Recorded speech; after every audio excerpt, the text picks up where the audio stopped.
உன் தேவனாகிய கர்த்தர் உன் நடுவில் இருக்கிறார். நான் இயேசுவின் நாமத்தில் சொல்றேன், என் மகனே, என் மகளே, உன் தேவனாகிய கர்த்தர் உன் நடுவில் இருக்கிறார். உங்க கூட இயேசு இருக்கிறார், கர்த்தர் இருக்கிறார். அவர் வல்லமை உள்ளவர், அவர் ரட்சிப்பார். உங்களுடைய பிரச்சனைக்கு அவர் முடிவை உண்டாக்குவார்.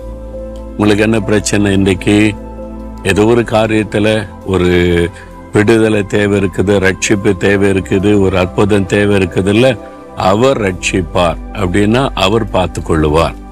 ஏன்னா அவர் வல்லமை உள்ளவர். அவருடைய வல்லமைக்கு முன்பாக இந்த உலகத்தின் எந்த வல்லமையும் நிற்க முடியாது. உங்களுடைய பிரச்சனை காட்டிலும் அவர் வல்லமை உள்ளவர். உங்களுக்கு விரோதமாய் எழும்பியிருக்கிற சத்துருக்களை காட்டிலும் அவர் வல்லமை உள்ளவர். உங்களுடைய வியாதியை காட்டிலும் உங்களுடைய குணமாக்குவதற்கு அவர் வல்லமை உள்ளவர். உங்களுக்கு வந்திருக்கிற எதிர்ப்புகளை எல்லாம் மேற்கொள்ளக்கூடிய வல்லமை உள்ளவர்.